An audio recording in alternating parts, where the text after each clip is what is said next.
heart, because I know some of you have right hearts, and I want you to follow me in the Pledge of Allegiance.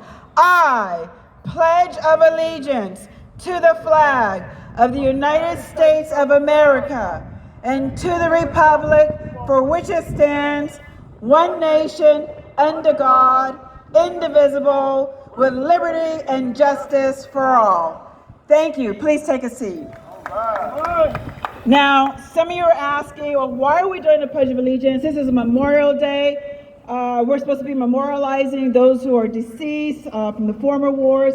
And yes, that's exactly why we're doing the Pledge of Allegiance today. Because as a retired Army captain, 20 years in the military, I served several deployments in Cuba, in Somalia, Germany, all over the world. And so these men and women who have fought for our freedom, we have to understand why we're fighting for that freedom. And when I was a child, just at the young age of 5 years old and 6 years old, I can remember first grade. That's the first thing we did before we started our class. We put our hand over our heart and we did the Pledge of Allegiance.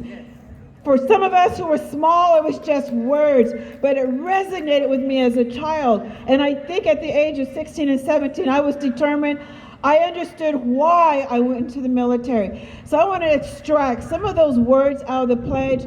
And Miss Beverly reminded me I have 10 minutes. So I'm going to take those 10 minutes to talk to you about why it means so much for us. As fighting men and women, we go to other countries to fight. We stand even in our own nation to fight because we are protecting our country. We have an allegiance to our country. But before I extract those words, I want to just talk to you for a minute about the history of the Pledge of Allegiance. How many of you, just by a raise of hands, have ever known or heard about the history of the Pledge of Allegiance? Just raise your hand. So 1 out of 10,000 are out here. And newspaper, make sure you get those numbers right. 1 out of 10,000, okay? So I'm going to just educate you for a quick minute, and then we're going to talk about what the Pledge of Allegiance really means. So, for those who don't know, it was written in August of 1892 by an American Christian socialist Baptist minister. His name was Francis Julius Bellamy in 1892. So he's got a lot of titles there. He was an American first, or maybe Christian first, because we always put Christ first, right? Socialist Baptist minister. And when he wrote the Pledge of Allegiance, his hope was that the pledge would be used by citizens in any country. So it has gone through some modification over the years. In 1892, when he wrote the Pledge of Allegiance, he wrote it to say, I pledge allegiance to my flag and the republic for which it stands, one nation, indivisible, with liberty and justice for all. That way it could be used by citizens all over the world. That didn't happen. However, in 1925, as a ceremonial presentation during Flag Day, there was a clause that was added. 50 years later, in 1942, in 1925, it changed from I pledge allegiance to my flag, it changed to I pledge of allegiance to the United States of America. Now, 50 years later, after Pastor Bellamy wrote his pledge, our pledge that we resonate with today, it changed to adopt the word under God. Now, this happened because our President Eisenhower, he was encouraging the Congress to add under God because it was in response to the communist threat. And he said, let's add under God. And so today we have, how many words are in the Pledge of Allegiance? How many people know? Raise your hands. If you don't know, you're going to know today. 31 words. Say after me, 31 words. 31 words are in the Pledge of Allegiance. I pledge of allegiance to the flag of the United States of America, to the republic for which it stands, one nation, under God, indivisible, with liberty and justice for all. Allegiance, folks. What does that mean when we talk about allegiance? It's loyalty to our country. How many of us have looked around to the left, to the right, and we wonder, do we really, truly, as a nation, have true allegiance to our country? Nope.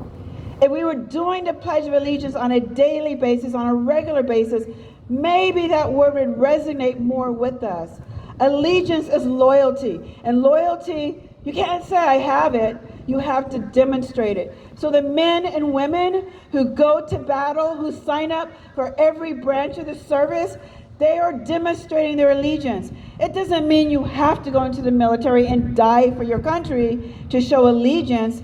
It just means that this is a young nation. We understand we have a young nation. But every day we should be demonstrating some type of allegiance to our country, our loyalty. Just like you have loyalty to your family members, to your children, is just as important as a nation to demonstrate allegiance to our country. The second word I want to pull out the pledge: one nation under God. One nation, people. One nation. We are one nation. One nation. We're not the state of Philadelphia. We're not the state of California. We're not the state of Massachusetts. We're not the state of Florida. We are one united nation under God. Have we forgotten that? Have we forgotten that we are one nation under God? And now we want to move about this place we call America in a separate statehood? Yes, of course, states should have their own separate issues.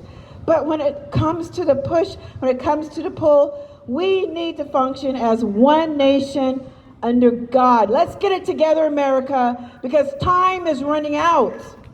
And we are imploding on ourselves. We don't have to worry about a third world country coming here and destroying us, because we're doing it to ourselves. We're doing it to ourselves, America. Let's go back to that one nation under God. And remember, we have men and women who have laid down their lives. They chose to lay down their lives for this country, for their statehood, for their father, for their mother, for their aunt, for their sister, for their cousin, for their wives, for their children. And those of us who reap the spoils and the rewards of the sacrifice they made, we need to understand we live in this country because it is one nation under God. Let's talk about indivisible. Indivisible. That's in our Pledge of Allegiance, folks. Indivisible. Every time I turn on the news, there's something divisive being said.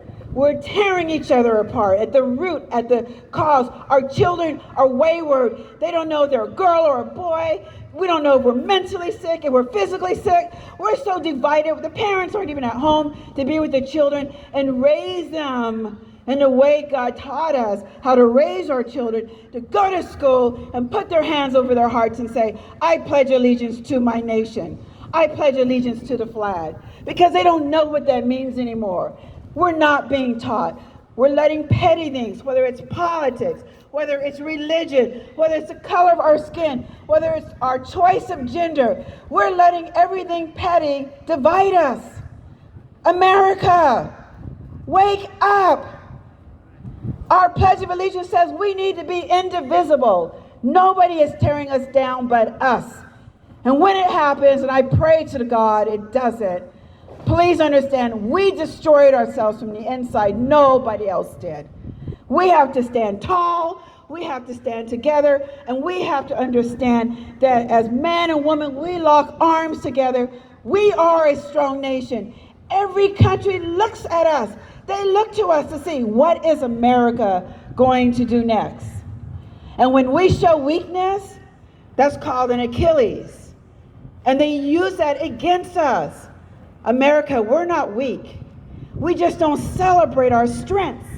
We don't celebrate enough of the hard work men and women are doing today to shine and keep the bonds of this nation together. So we have to work with our politicians. We have to work with our sisters and our brothers. We have to work within our religious groups. We have to work within our social groups. We have to work even within our network groups to make sure we understand we cannot be indivisible. But we cannot be divisible. We want to be indivisible. We need to stay indivisible, because as soon as we show weakness, this is where our country suffers. The last part I want to talk about, justice for all. Justice for all, America. Justice for all. Why do we struggle with that? This country was founded by immigrants. Am I right or am I wrong? Can I get a clap on that? This country was founded by immigrants. If I remember my history correctly, I think it was the Native Americans were here before any of us. The Native Americans were here. And they don't even have a platform most of the time when it comes to representing this country. So we were founded by immigrants. And then later on, somewhere, this whole thing about people coming into this country, it evolved into now people are aliens. We let them in the country, and now we want to treat them with injustice. We have people probably sitting out here right now, today, who are homeless. What are we doing? What are we doing, America? We don't want to take care of our homeless. We don't want to take care of our sick and our shut-in. But we'll send mounds and mounds of money to fight somebody else's war.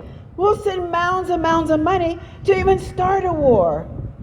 You know, the Pledge of Allegiance talks about taking care of home first.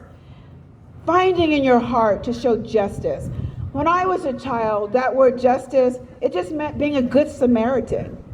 So I challenge everyone today, find a time in your life, sometime this week, hopefully, because it is only Monday, to be a good Samaritan to someone, to show some justice, to say, you know what, maybe what I said, I didn't really mean to say that way, because maybe it was divisive, or maybe I just wasn't being just. So find a way to be just. Find a way to be indivisive. Find a way to get back to that feeling of one nation under God. And for God Almighty, please find a way to just get back to your allegiance to your country, because this is our roadmap. Our Pledge of Allegiance is not only our roadmap, but it is our foundation. And whether he knew it or not, Mr. or Pastor Francis Bellamy, he knew that this was going to stay with our nation for a lifetime. Some of us would forget, and some of us would remember. And I challenge all of you today to please remember. Thank you so very much.